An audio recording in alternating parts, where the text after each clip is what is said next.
Olá, irmãos, essa é a parte 2 do vídeo e nessa parte 2 eu quero começar diretamente com atualizações e acréscimos sobre a parte 1 original, aquela parte grande que eu fiz, e também sobre aquele outro modelo do resumo da parte 1, onde eu acrescentei algumas coisas sobre a parte 1 original e que eu vou colocar aqui. Esses dois vídeos que eu lancei de primeira, eu vou deixar o link deles no meu comentário fixo. Caso você não assistiu, vá lá e assiste. Pode assistir um e depois o outro. Nos dois vão ter acréscimos. Aqui nesse vídeo vamos direto para os acréscimos. Esses acréscimos que eu vou trazer aqui são de pessoas que eu conversei no WhatsApp e também de um irmão que comentou no meu vídeo. Vamos começar primeiro com aquela sequência que eu mostrei para vocês no vídeo anterior, aquele de acréscimo, onde eu falei que tem 7 vezes na palavra, onde as 12 tribos de Israel vão aparecer em uma lista. Através dessas listas que aparecem dos filhos de Israel, Deus vai estar ou profetizando coisas para o futuro, ou vai estar mostrando coisas que são relacionadas ao futuro. Na verdade, são profecias da mesma forma. E em cada vez que essa lista das 12 tribos aparece, Deus muda a sequência dos filhos de Israel, mas também traz acréscimos, ele traz contas que, na verdade, vai passar batido para muitas pessoas que estão lendo. Na verdade, muitas pessoas não vão nem saber que existem essas listas e essas diferenças. E quando Deus faz isso, ele cria mistérios. Mistérios que, quando você se importa, você vai encontrar ali com muitos desafios, muitas dúvidas, mas quando você quer entender, isso vai te trazer revelações, vai te abrir portas para te acrescentar onde você já sabia e para até mostrar coisas que você não sabia. É lindo demais. Então eu mostrei 7 vezes.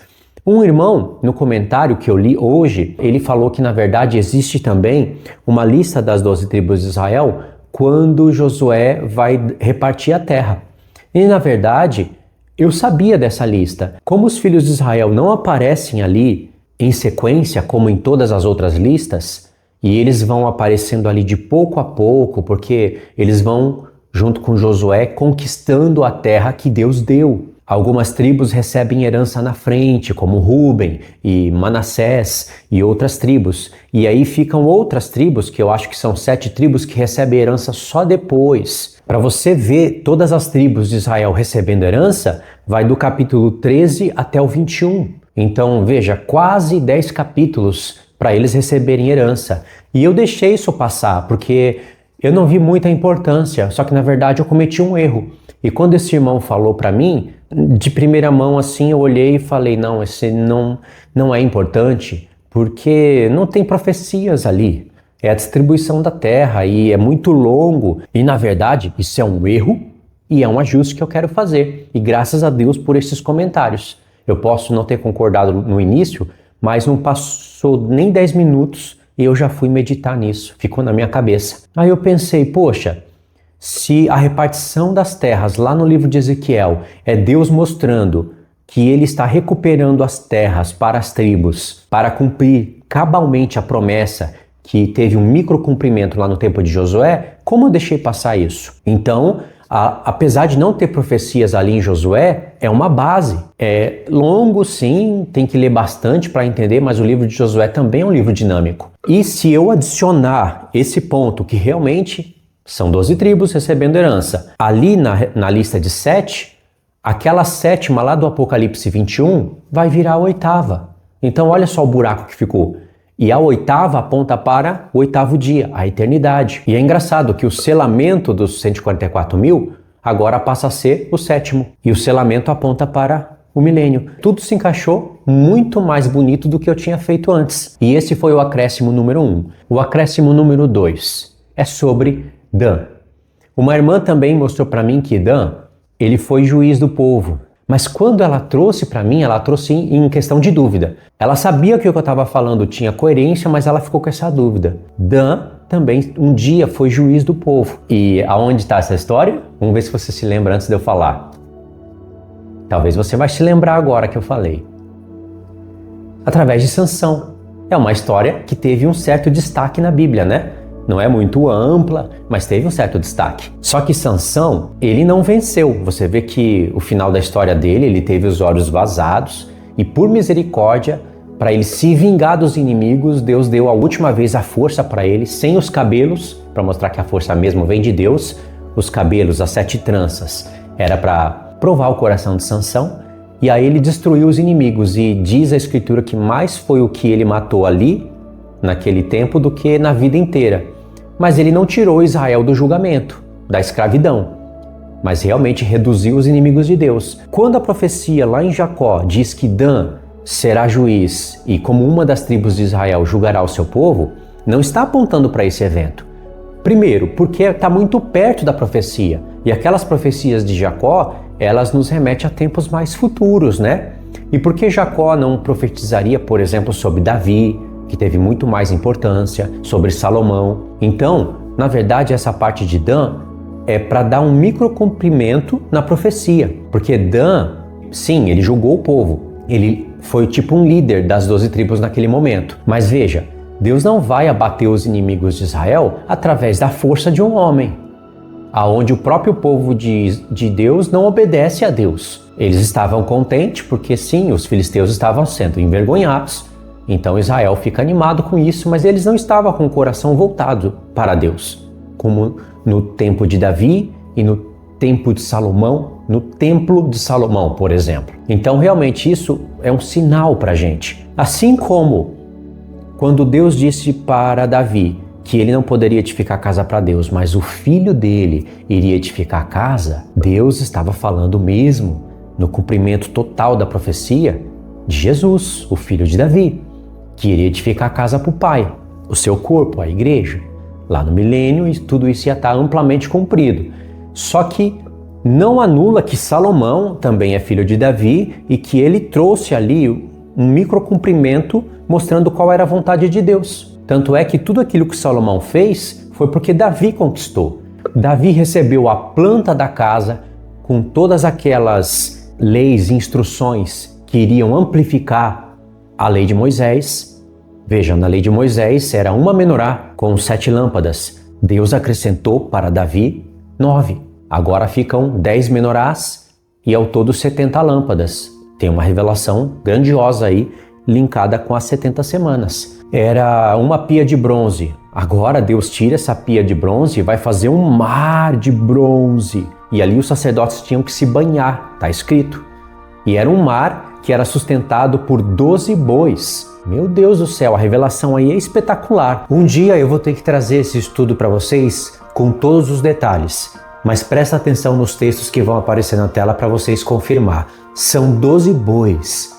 Só que esses bois, eles apontam para várias direções da palavra.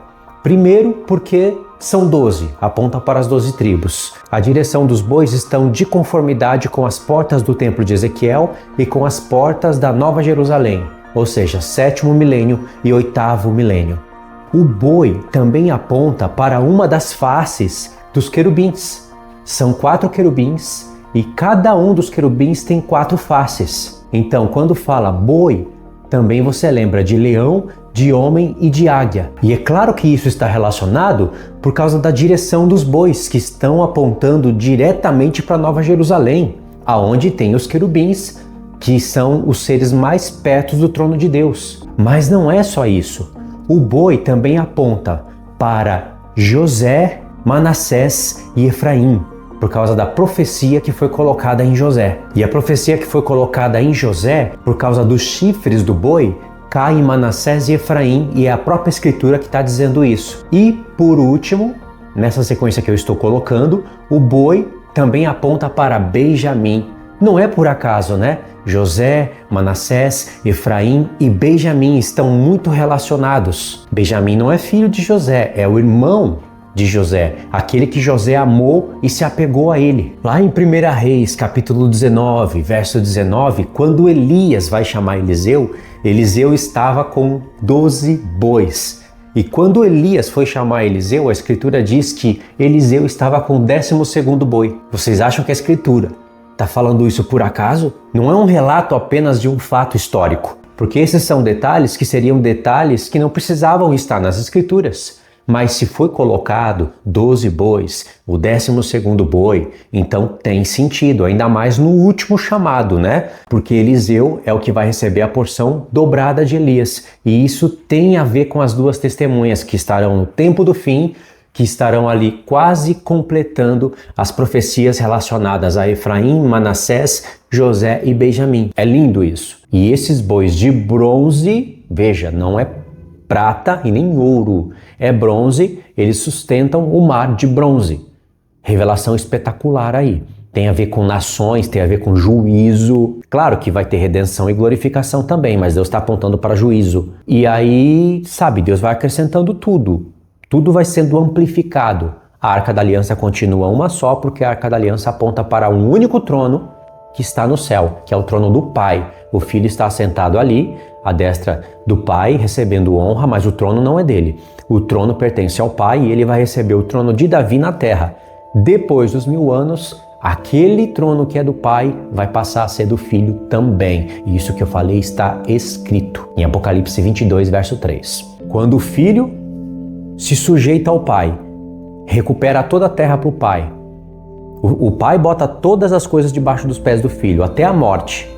Mas o Filho estava gerenciando tudo isso. Quando o Filho recupera tudo, restaura tudo com a sua igreja para o Pai, ele entrega tudo para o Pai, para que o Pai seja tudo em todos, porque o Pai é maior, sempre foi e sempre será. Isso está escrito e foi Paulo que disse. Aí sim o Pai chega para o Filho e fala: vem para o seu trono. O meu trono é o seu trono e o seu trono é o trono da igreja. Isso é lindo demais e é ofuscado pelo engano da Trindade, infelizmente. Aí, irmãos, para vocês verem como é um microcumprimento das coisas, eu vou voltar para Sansão, para Dan e acrescentar coisas belíssimas, mas presta atenção nisso. Em 1 Reis capítulo 5, talvez você deva conhecer, mas veja como Deus, mesmo que aponte para o futuro, que fale pensando no futuro, ele nunca anula o tempo presente e o cumprimento parcial ali da profecia, porque é aquilo que vai servir de base para o futuro. No caso que eu estou falando é no tempo e no templo de Salomão. 1 Reis capítulo 5. Então Salomão enviou mensageiros a Hirão dizendo: bem sabes que Davi, meu pai, não pôde edificar uma casa em nome do Senhor, seu Deus, por causa das guerras com que envolveram seus inimigos, até que o Senhor o pôs debaixo dos seus pés. Veja que é uma coisa que está escrito no Salmo 110, mas não se cumpre cabalmente aqui. Só que está tendo um cumprimento parcial. Deus colocou os inimigos debaixo dos pés de Davi. E quando isso acontece, vem o tempo e o templo de Salomão, que é uma figura do milênio e uma das maiores figuras. Verso 4. Porém, a mim o Senhor, meu Deus, me tem dado descanso de todos os lados. Não há nem inimigo, nem adversidade alguma. Milênio, descanso. 7º dia, festa dos tabernáculos.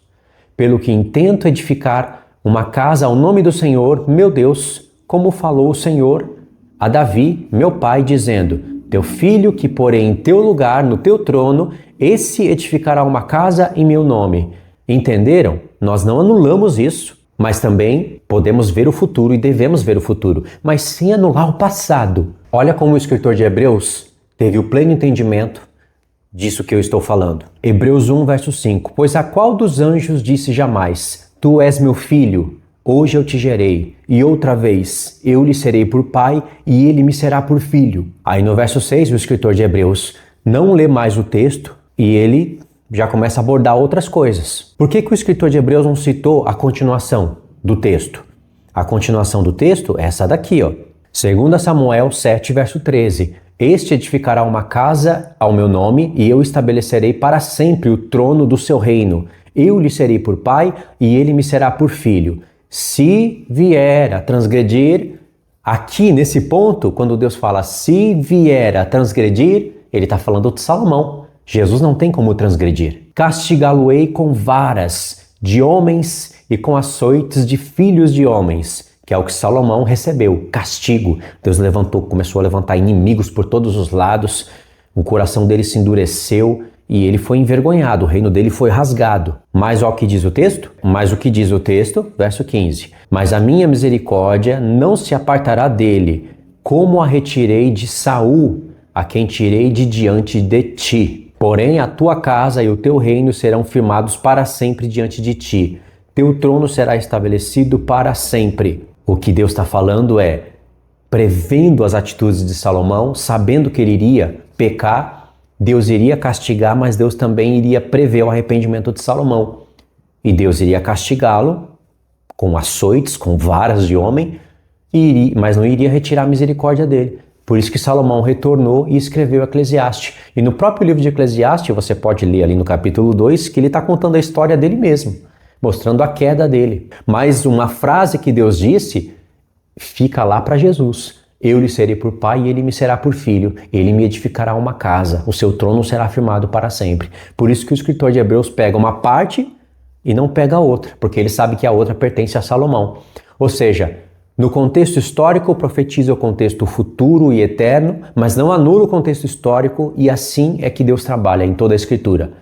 Assim também aconteceu com Dan, lá com o tempo de Sansão, mas aí a história foi menor ainda, né? Não teve tanto significado como essa. E tem vários outros exemplos na palavra de Deus. Compreenderam então? Deus fala primeiramente, na benção de Jacó, que Dan vai ser juiz e julgará o seu povo como uma das tribos de Israel, e logo em seguida Dan será serpente no caminho. Com aqueles detalhes, né? A palavra serpente aponta diretamente para o mal. É referente a todos os inimigos de Deus. Por exemplo, o próprio apóstolo Paulo, ele agiu como Dan. Paulo não é da tribo de Dan, é da tribo de Benjamim, mas ele agiu como Dan. O acréscimo de Dan está aí.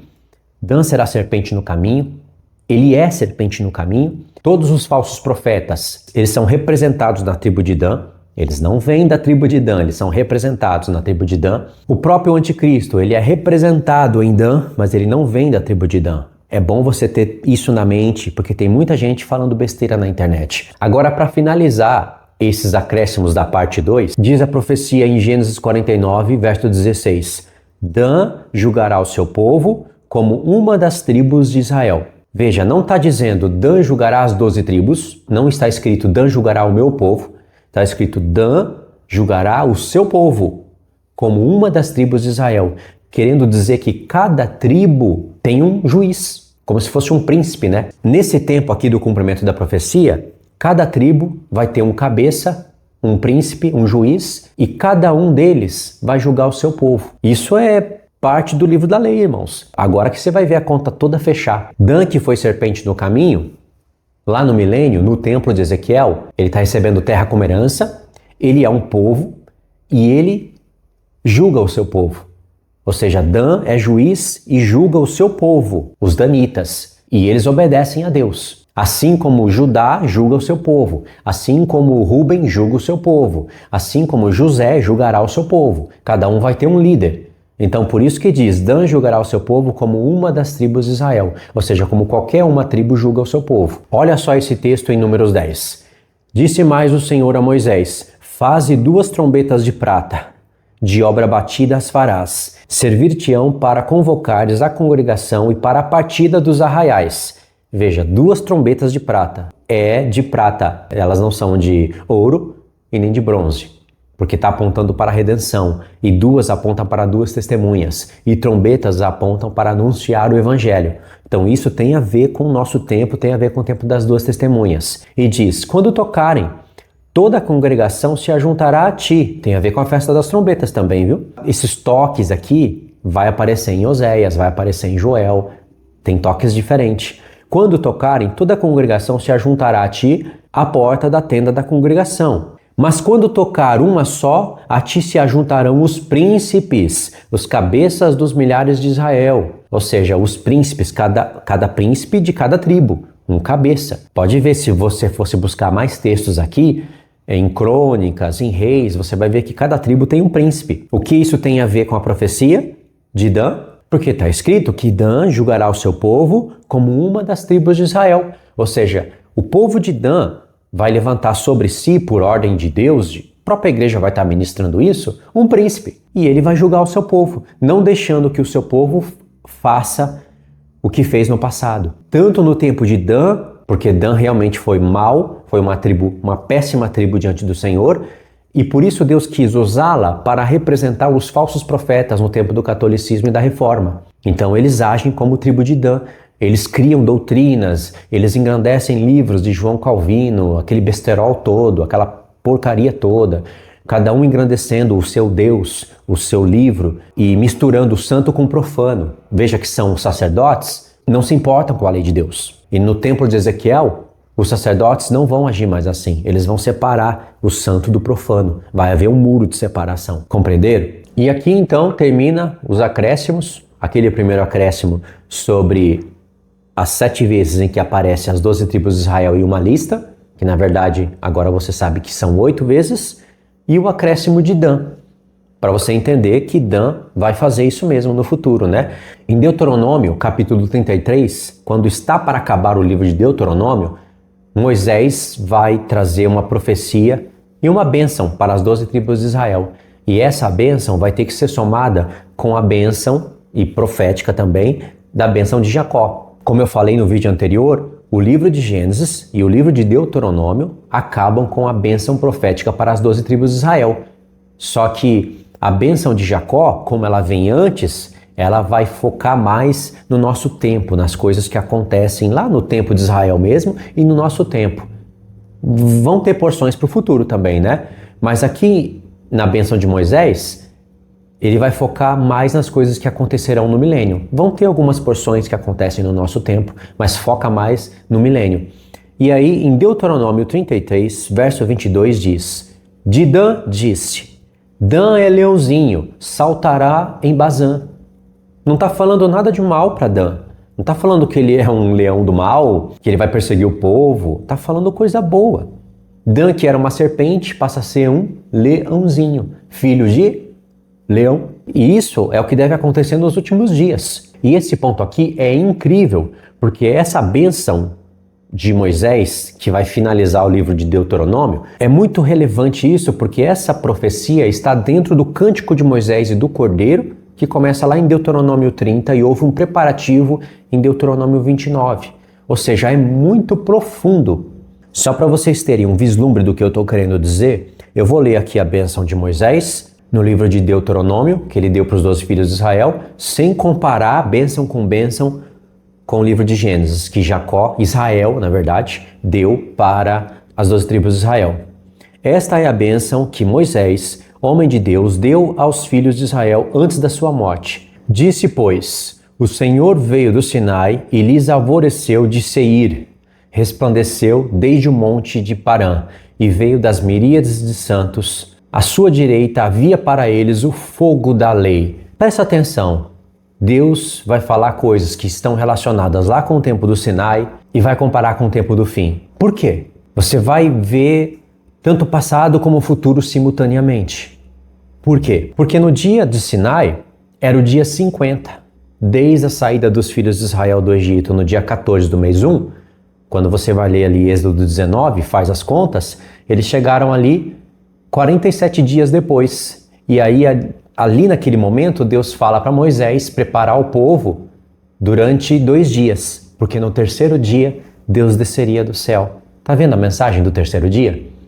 Isso aponta para a vinda de Cristo no 4º milênio, aí conta profeticamente: primeiro dia, segundo dia, primeiro milênio, segundo milênio, terceiro milênio, terceiro dia, que vai se identificar com o 7º dia. Veja, era um casamento. Aconteceu um casamento no Sinai, só que é um casamento que foi invalidado pelo povo por causa da idolatria. No nosso futuro vai acontecer um casamento ao terceiro dia que não vai ter ligação com idolatria. As leis de Deus não vão parar em tábuas de pedra, mas vão parar no coração dos seus santos. Verso 3. Na verdade, amas os povos, todos os teus santos estão na tua mão.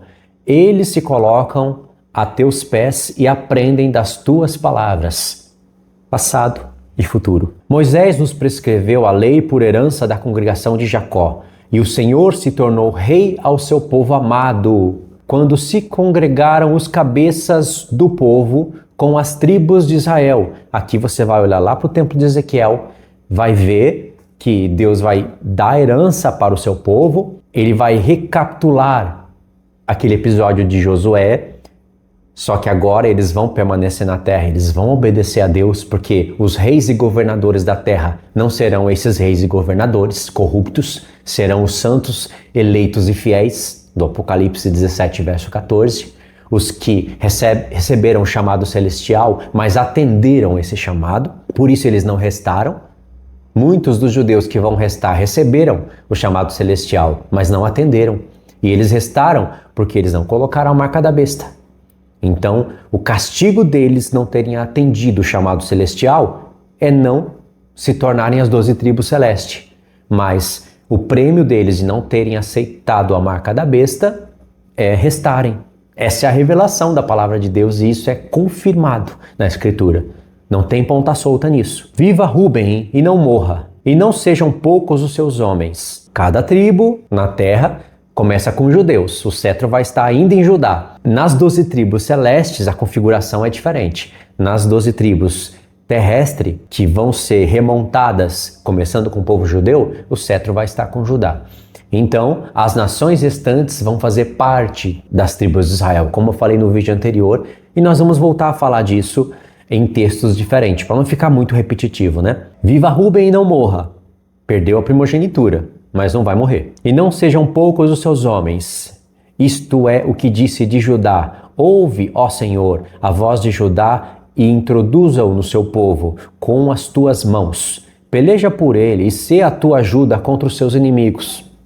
Zacarias 12:14. De Levi disse: dá, ó Deus, o teu tumim e o teu urim para o homem, teu fidedigno, que tu provaste em Massá, com quem contendestes nas águas de Meribá, aquele que disse a seu pai e a sua mãe: nunca os vi, e não conheceu os seus irmãos, e não estimou os seus filhos, pois guardou a tua palavra e observou a tua aliança. Deus está fazendo uma referência ao episódio da idolatria das 12 tribos. Moisés desce do monte com as 2 tábuas da lei, quebra as tábuas da lei, e ele propõe o arrependimento. Só a tribo de Levi vem pro lado de Deus. E Deus dá ordem falando: entra nas tendas, não poupa ninguém, todos aqueles que idolatraram, mata todos. E tiveram que matar os seus próprios familiares, em obediência à ordem de Deus. Então Levi se tornou porção de Deus. E Deus se tornou a herança dos levitas. E da linhagem de Arão, Deus levanta os sacerdotes. A vontade de Deus não era essa. Mas como aconteceu esse episódio que Deus já conhecia, a vontade de Deus passou a ser essa. Mas a vontade de Deus era que todas as tribos se tornassem, tivessem ali pessoas que fossem sacerdotes. Verso 10. Ensinou os teus juízos a Jacó, falando de Levi, e a tua lei a Israel. Ofereceu incenso às tuas narinas e holocausto sobre o teu altar. Abençoa o seu poder, ó Senhor, e aceita as obras das suas mãos. Fere os lombos dos que se levantam contra ele e o aborrecem para que nunca mais se levantem. Quando que aconteceu isso daqui de Levi? E semelhantemente o profeta Malaquias está falando de tudo que Levi fez de bom. Ora, o único momento em que Levi atendeu a voz de Deus, fazendo tudo conforme Deus quis, é no templo de Salomão. Porque ali o próprio Senhor, através dos seus profetas, dá testemunho de que Israel era justo. A justiça habitava em Israel. A Jerusalém era chamada de cidade santa e cidade fiel. O próprio Deus relembra os pecados do povo falando: vocês eram fiéis, vocês eram santos. As próprias nações davam testemunho de que Jerusalém era a cidade, a perfeita em formosura. E as nações vinham de todos os lados para ouvir a sabedoria de Salomão. Não havia inimigos. Jerusalém, como diz o profeta Ezequiel, chegou a ser rainha da terra. O único momento em que Jerusalém reinou sobre todos os povos. Então, os próprios profetas testificam. Mas ali não era o cumprimento total da profecia, e por isso que eu gastei aquele tempo falando do templo de Salomão. Isso daqui está falando do tempo do milênio, que Levi ainda vai estar exercendo o seu cargo, com altar, com sacrifícios pelos povos, mesmo ali com Jesus. Não vai anular nada que Jesus fez. Os santos vão estar glorificados junto com Jesus, aonde o Cordeiro estiver, os santos estarão. Então não vai anular mais o sacrifício de Jesus. É uma dispensação diferente. E o povo ficou com a mente presa lá no passado, como se os apóstolos tivessem a obrigação de ensinar tudo isso daqui. Não, Deus deixou uma porção para os apóstolos e através deles, Deus deixou uma porção para nós ensinarmos aqui. Se naquele tempo de transição de alianças o povo estava demorando para entender que tinha uma nova aliança, quanto mais entender todas essas coisas que nós temos falado. Veja se não testifica. Por acaso a mensagem do deserto não é importantíssima? Pois sem ela, nós não sabemos para onde ir na última semana, principalmente na metade dela. Como que as nações vão restar até o fim? No meio dessas nações aqui corruptas não vai ser. E vão ter vivos até o fim. Como que a igreja vai ficar viva até o fim? Porque nem todos morrerão, mas transformados serão todos. Como vai se cumprir a profecia dos 1260 até 1335? Ora, se não tiver a mensagem do deserto, nós não sabemos disso. E Deus quis falar disso no Apocalipse. Só que ele falou de maneira resumida. A esposa que tem as duas asas da grande águia e foi para o deserto, mas aí o dragão se irou contra o restante da sua descendência e foi fazer guerra contra eles. É o que acontece numa batalha, né? Numa guerra. Nem todos ficam vivos até o fim, nem todos morrem e muitos ficam feridos, quase mortalmente, mas ficam vivos e outros morrem. Assim que acontece numa batalha. Só que na batalha de Cristo, todos os feridos serão restaurados e todos os que morreram voltarão para o reino. Veja, essa mensagem do deserto, ela não está ali no Novo Testamento com uma importância tão grande como, por exemplo, o batismo nas águas, o batismo com fogo, a doutrina de como se comportar no meio da igreja. Era isso que a igreja precisava para aquele tempo. E precisa para hoje também. Na verdade, eu acho que precisa mais para hoje do que para aquele tempo. Mas esse era o principal para fundar igrejas, para começar a congregação, para eles começarem para ter pregação do evangelho, para eles se relacionarem com a palavra, entenderem as profecias, para que no futuro eles possam receber o Apocalipse. Tinha que ter igrejas primeiro, eles tinham que conhecer. Se não tiver imposição de mãos, batismo, todas essas coisas, as pessoas não têm nem poder para conhecer as Escrituras. Só que no nosso tempo, nós teríamos que ter avançado disso. Nós teríamos que estar agora lidando com essas coisas aqui. Estamos atrasados. Tem que entender a mensagem do deserto, a mensagem profética, o que vai acontecer no mundo, olhar para Israel, para Jerusalém, sabe? Trabalhar em defesa do evangelho verdadeiramente, conhecer as profecias e saber alertar o povo de Deus, pegar aquelas trombetas de prata e saber dar os toques certos para se ajuntar às tribos, para elas saberem se localizar. Isso é importante. Então, os apóstolos, ainda que eles sabiam disso, eles não poderiam falar disso naquele tempo. Então, eles não falam muito da mensagem das nações restantes, por exemplo, muito importante, né? Mas eles não falam. Tem um texto ou outro, sim, que dá um testemunho, mas é tão curto, tão pequeno, que a gente só pega quando conhece isso. E a gente conhece isso por causa da palavra dos profetas. Por isso que Pedro escreve as suas duas cartas e ele diz que escreveu para relembrar eles das palavras dos profetas, que é luz que ilumina em lugar escuro. E ele fala a luz de um candeeiro. A palavra que está ali, que Pedro usa, é a mesma palavra candeeiro que aparece lá no Apocalipse. Luz de candeeiro. Ou seja, Pedro está falando, vocês são o candeeiro. E aquela luz, aquelas luzes, são as palavras dos profetas. Pedro não está falando são as minhas cartas, são as cartas de Paulo. Ainda assim que elas servem como luz, obviamente, todos eles estavam fundamentados e falaram baseado nas palavras dos profetas. Se você não entende as palavras dos profetas, você não entende as palavras dos apóstolos. E se você não entende a lei, os livros mais importantes, você não entende as palavras dos profetas. É assim que Deus trabalha. Mas o que as igrejas falam? Que o Novo Testamento é que joga a luz para o Antigo. Se quiser entender o Antigo, tem que olhar para o Novo. Completamente errado. Ainda que tenha, sim, porções do Novo Testamento que te explica as coisas do Antigo. Mas, na verdade, é um ciclo, entendeu? O Antigo Testamento explica a coisa do Novo e o Novo explica a coisa do Antigo. Não é uma coisa só. Só que se você olhar por coerência, por os escritos dos apóstolos, sabe, pela base, o que dá base para os apóstolos falarem o que falaram, escreveram o que escreveram, são as palavras dos profetas. Por isso que eles jogam links. Por isso que Paulo pega 1, 2 versos e diz, como diz o profeta Oséias, mas se ele pega os 2 principais versos, você tem que ler o contexto todo para entender o que Paulo realmente está querendo dizer, senão você não entende. Como naquela época, os próprios apóstolos não consideravam as suas cartas como escritura sagrada, no mesmo pé de igualdade dos profetas, eles escreviam para que as igrejas fossem para a escritura da época. E assim nós temos que fazer hoje também, só que hoje nós temos o Novo Testamento como parte de toda a escritura. Então veja, tem coisas que pertencem a nós.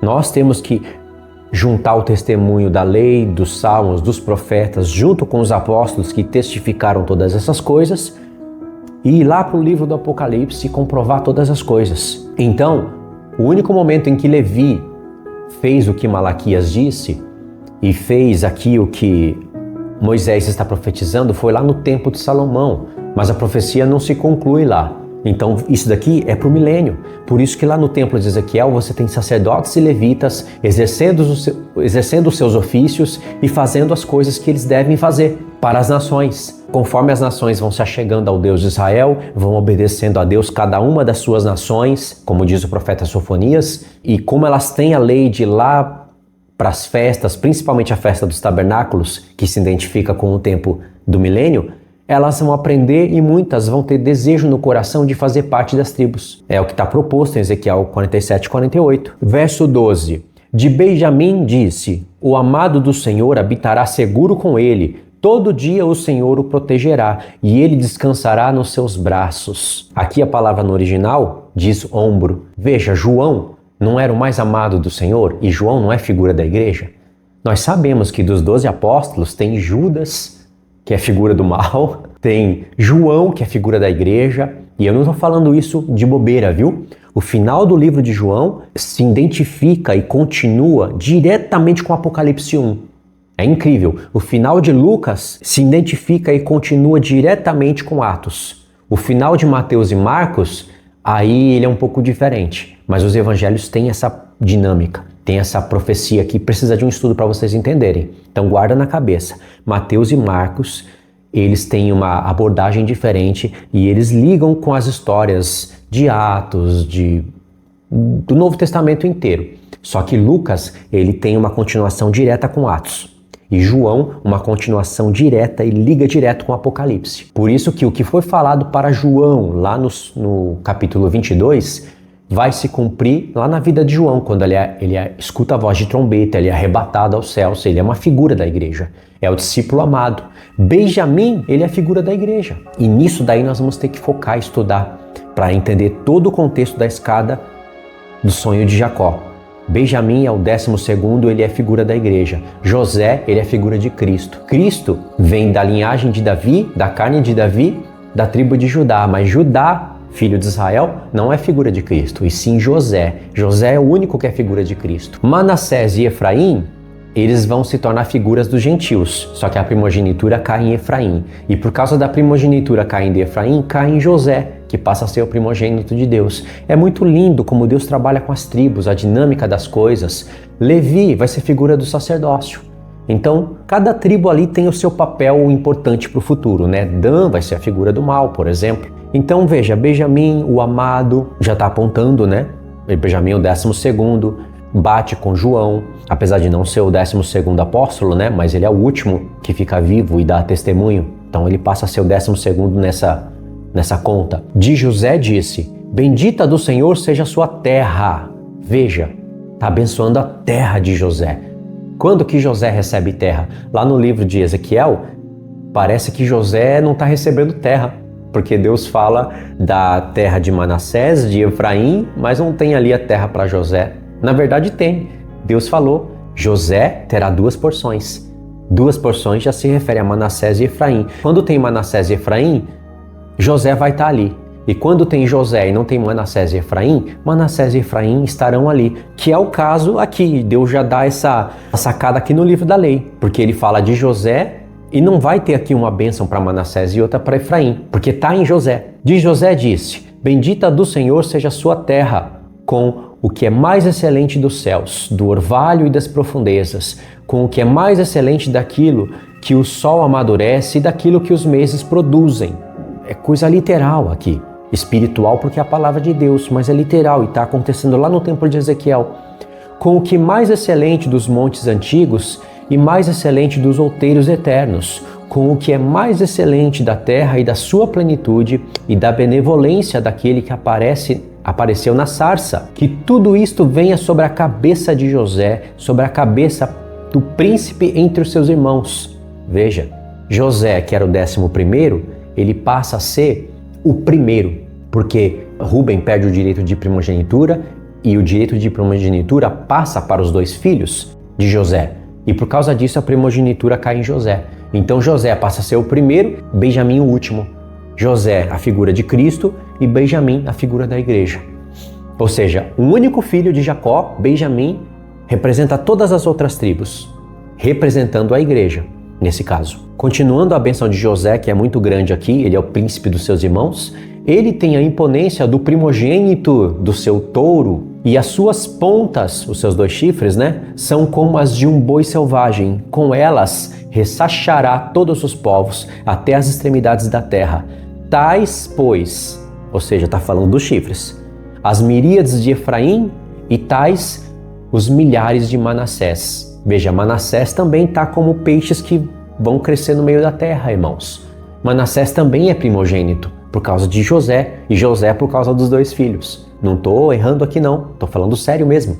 Só que entre Manassés e Efraim, Efraim passa a ser o primeiro. O direito que pertencia só a Manassés passa para Efraim, e Efraim passa a ser maior por causa do nome, frutífero, que é da onde vai se cumprir a profecia toda. Então, para vocês entenderem, vamos pausar aqui e não vamos ler tudo. Vocês já viram que está falando do milênio, E que tem muito a ver com o templo de Ezequiel.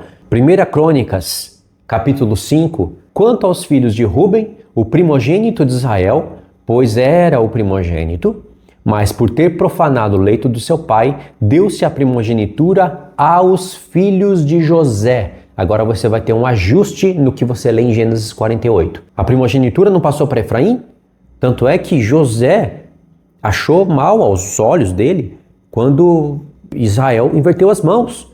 José queria que a primogenitura não fosse sobre Efraim, fosse sobre Manassés. Quando Jacó inverteu as mãos, ele está colocando sim Efraim maior na frente de Manassés, mas Manassés não está perdendo a primogenitura.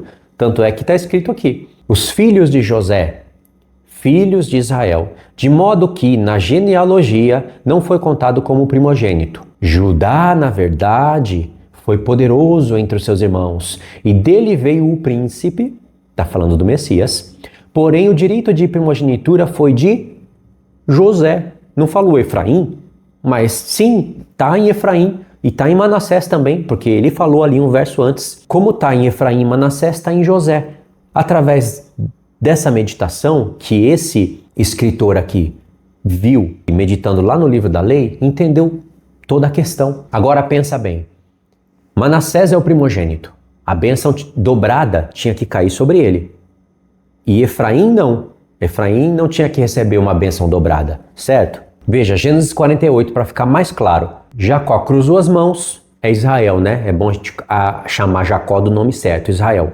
Ele cruzou as mãos e abençoando a José, não diz abençoou a Efraim. Veja, foi o primeiro a receber a bênção. As bênçãos virão sobre todos os filhos de Israel em Gênesis 49.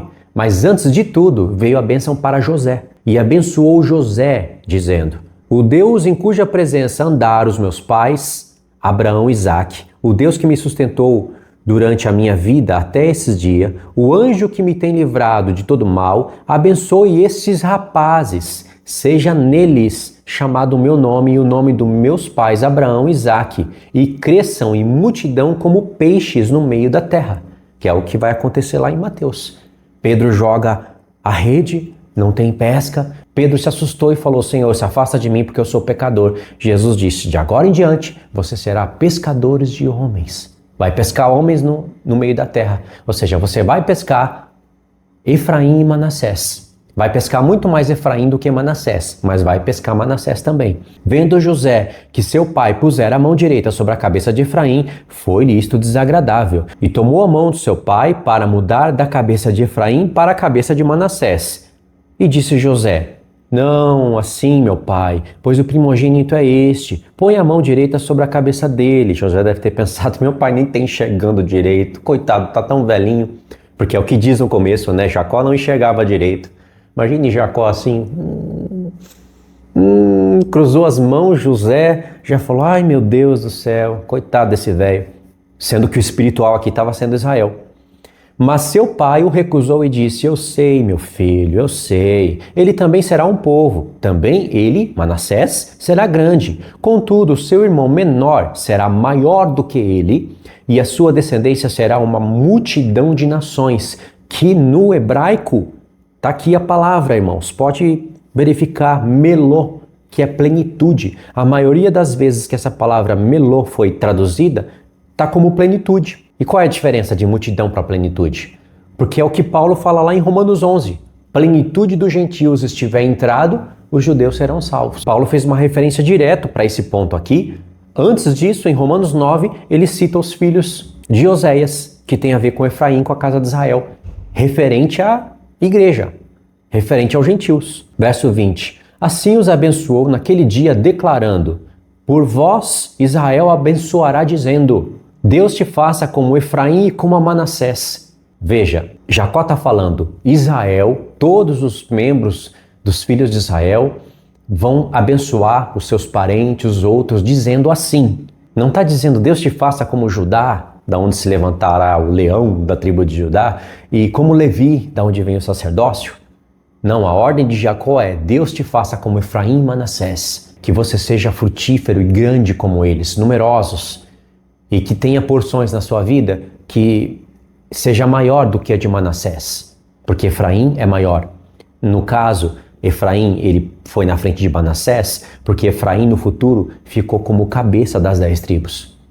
Não foi Manassés. Então, daí você vê Efraim maior passando na frente de Manassés. Por isso, mas Manassés ainda é primogênito. Deus te faça como a Efraim e como Manassés, e pôs o nome de Efraim adiante do de Manassés. Pronto, aí em Gênesis 49 diz: Deus chamou a Jacó, seus filhos, e disse: ajuntai-vos, e eu vos farei saber o que há de acontecer nos últimos dias.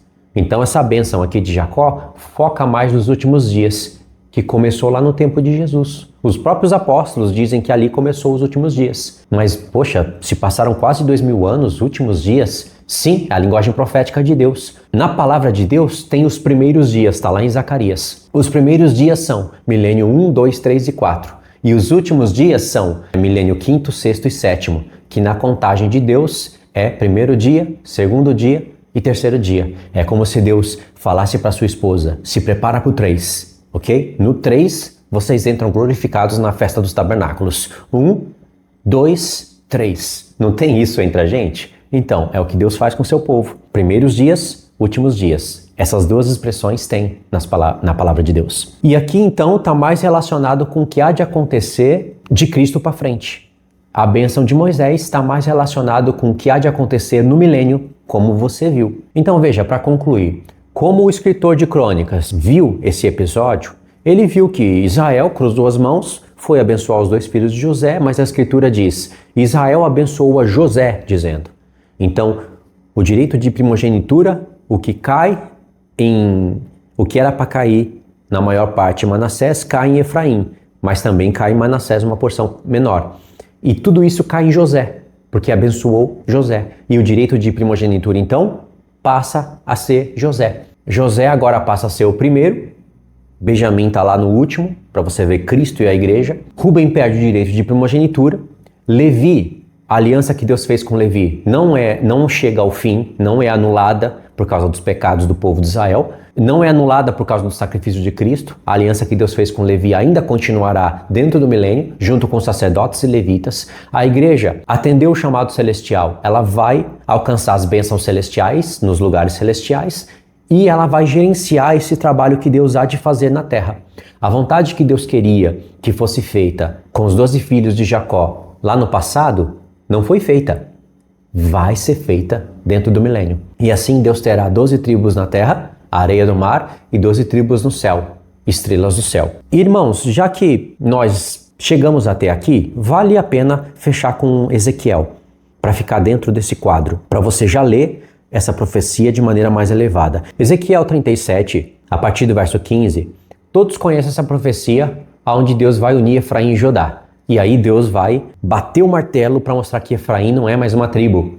Começou como meia tribo, virou uma tribo muito grande e vira um reino. E Judá começa como uma tribo e vira um reino, de maneira que Efraim e Judá são 2 reinos, o que vai se identificar com a casa de Israel e com a casa de Judá.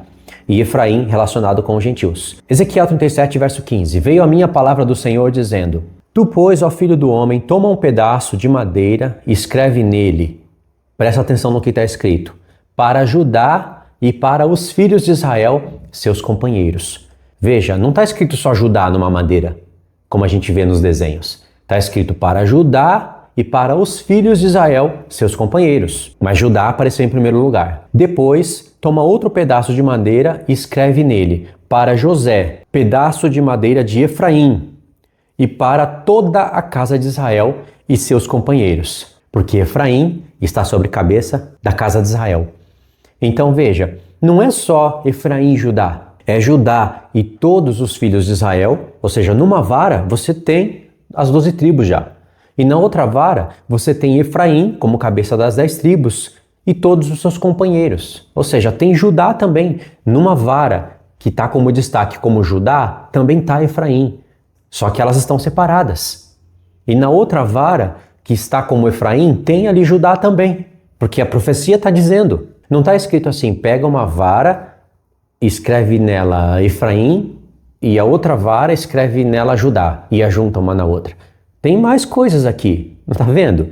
Ajunta-os um ao outro, faze deles um só pedaço, para que se tornem apenas uma na tua mão. Quando te falarem os filhos do teu povo, dizendo, não nos contarás, não nos revelarás o que significam essas coisas, tu lhes dirás, assim diz o Senhor Deus, eis que tomarei o pedaço da madeira de José, que é o primogênito, né? Que esteve na mão de Efraim e das tribos de Israel, suas companheiras, olha, Deus repete a informação de antes.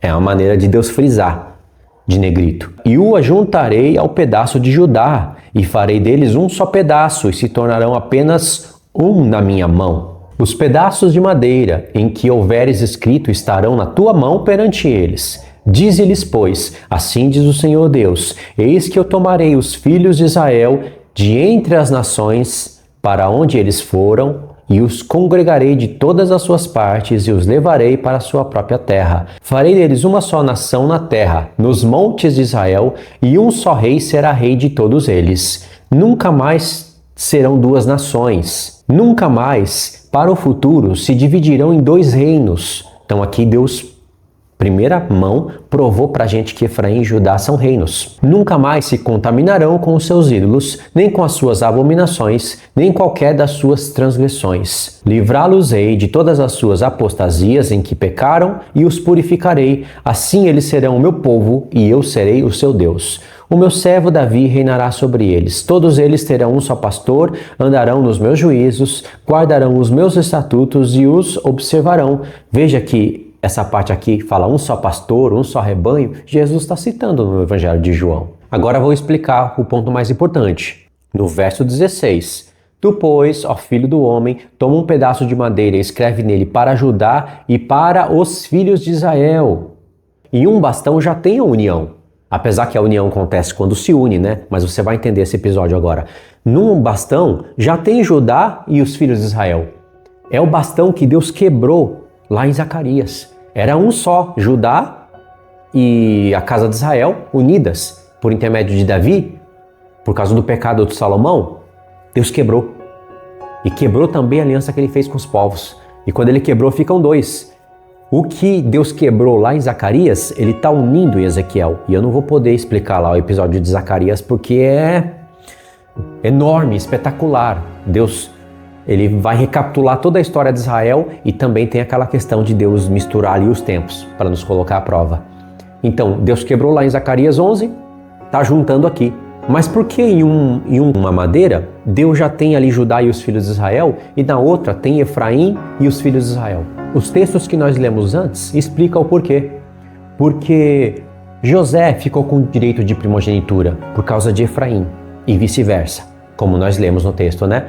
Então, a primogenitura não está com Judá, está com José. Agora, o cetro está com Judá, está lá na profecia de Gênesis 49. O cetro do reino está com Judá, não com Efraim. Então, quando Deus une as varas, ele não está apenas unindo as 12 tribos. Ele está pegando o cetro de Judá e colocando para Efraim, porque Efraim vai reinar também. E a primogenitura de José, que está em Efraim, vai passar para Judá também. Por isso que o escritor de Hebreus escreve esse texto em Hebreus 12, verso 22.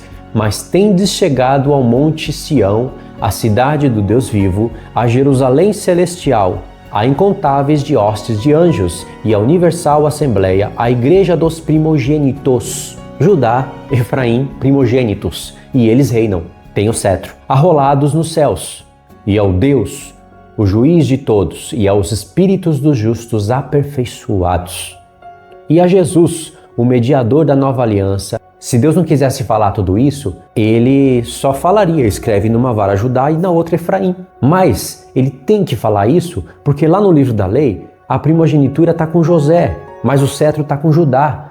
E entre os chamados que recebem o chamado celestial, você tem que ter a primogenitura e o cetro do reino. Então tem que fazer união, todas as tribos têm que ter. Na terra não acontece assim. Na terra o cetro está com Judá, porque é com Judá que vai começar toda a configuração. O chamado que as pessoas perderam, o chamado celestial, ainda há uma chance e a pessoa pode atender um chamado terrestre. Fora aqueles que vão nascer no milênio e não tiveram a oportunidade de perder nada, eles apenas nasceram no milênio. Então eles vão começar num plano terrestre, recebendo a promessa, por essa escritura, de fazerem parte do chamado celeste. Então quando Deus unir tudo, no céu você tem 24 anciãos, não tem? Semelhantemente, você vê 24 tribos. Porque no estado da glorificação, que pertence ao oitavo dia, ao dia eterno, você não vai ter só 12 tribos. Você vai ter 24 anciãos, vindo das tribos de Israel. Por isso que existe aqueles 24 anciãos, para mostrar essa configuração. Primeiro você lembra de 12 tribos de Israel e depois de 12 apóstolos. Mas tanto os apóstolos como as 12 tribos, eles têm que entrar pelas portas da cidade. Eles têm que estar relacionados com as tribos. E o que prova tudo isso pra gente? As escrituras, o que nós estamos lendo. Você vê que o que você lê em 1 Crônicas, capítulo 5, está muito claro. A primogenitura está com José e não com Judá. Mas o cetro está com Judá e não com José, e não com Efraim. E Efraim é o primogênito, Manassés também está com primogenitura, só que Efraim está maior e José atende o direito de primogenitura.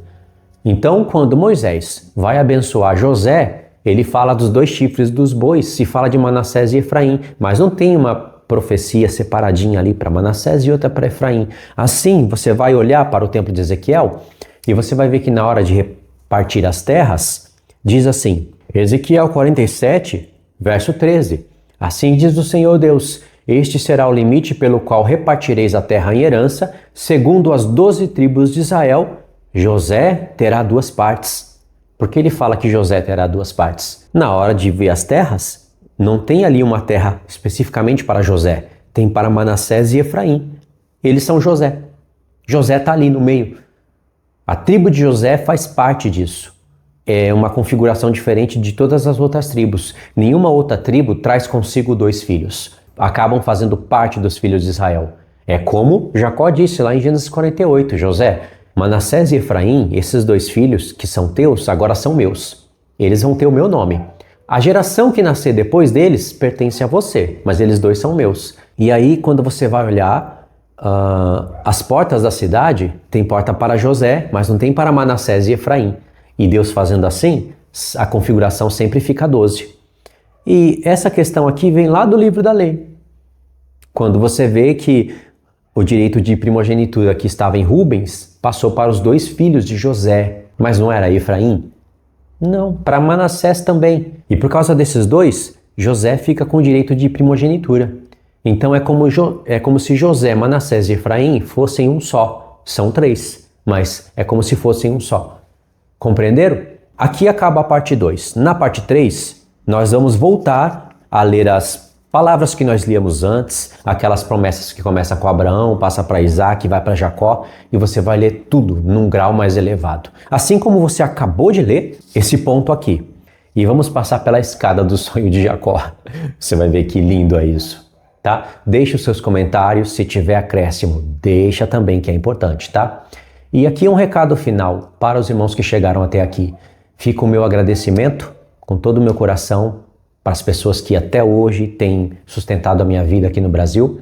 É por causa disso que eu separei a minha vida também para pregar a palavra, para chegar nesse resultado, para passar isso para vocês. Muitos irmãos sustentaram a minha vida esses 3 anos e meio já que eu estou aqui no Brasil E é por causa deles que tudo isso acontece. Claro, por causa de Deus, mas é por causa deles também. Então eu sempre agradeço a Deus, oro por eles, agradeço irmãos e irmãs que contribuem na minha vida muito mais do que o grupo estipulou. Sim, formaram um grupo para mim.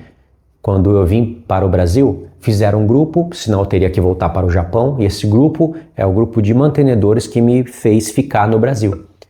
E prosperou, porque até hoje eu nunca tive que pedir socorro no canal, nunca tive que vender minhas coisas, nunca tive que falar que vou ter que trabalhar por fora para poder me sustentar. Sempre eu tive de tudo, tá? Então eu agradeço esses irmãos e continuo orando por todos. E se você não faz parte desse grupo, eu convido você para fazer parte desse grupo. É voluntário, você não vai ter acesso a conteúdo especial, de primeira mão, não vai ter diferença nisso. A diferença quem vai fazer é Deus. Os irmãos que criaram o grupo para mim, eles estipularam ali um valor inicial para você começar a ofertar. Mas as pessoas acabam vendo que é pouco e acabam ofertando mais. Tem pessoas que ofertam aquele tanto, ofertam todos os meses e um pouquinho de cada um, que me faz ter tudo que eu preciso ter. A minha parte aqui é estudar, me esforçar para passar os vídeos, a revelação, não me contaminar com o mundo, fazer de tudo para ficar de pé, né? Porque é fácil a gente cair aqui nesse país. Então, se você não faz parte desse grupo, primeiro, não vendo o curso, não uso, seja membro do canal. Poderia até usar, né? Que o YouTube vê isso como uma coisa boa. Não uso, mesmo tendo essa ferramenta aberta. Então, não tem exclusividade para ninguém. Todos têm acesso ao mesmo material. A diferença é que uns contribuem, outros talvez não pode ou não querem, mas Deus também faz a diferença, né? Deus abençoa a vida das pessoas. E não é só porque você vai me ajudar ou está me ajudando que Deus vai abençoar a tua vida ou não. Porque muitas pessoas me abençoam porque Deus já abençoou a vida delas. Elas fazem mais por amor, não é em troca de bênção. Porque não depende só de você me ajudar ou ajudar outra pessoa. Depende também de você obedecer os mandamentos de Deus e se santificar. Mas o que você faz a mais, Deus também é poderoso para te retribuir, tá? Então, assim, eu convido vocês para entrarem. Eu faço isso só de vez em quando, né? Assim, uma vez no ano passado, eu acho que eu fiz isso só 2 vezes. Aquela coisa chata de ficar todo mês chamando pessoas. Não, eu já tenho o suficiente. Então você raramente vai encontrar o link do grupo nos vídeos. Eu faço algo mais voluntário e ainda faço por causa dos irmãos que na frente fizeram o grupo para mim. Eu não montei o grupo. Então isso é um bom testemunho. O link vai estar no meu primeiro comentário fixo e nessa série aqui eu vou estar fixando o link enquanto durar essa série, tá? Então é isso, irmãos. Fiquem na paz. Deus abençoe.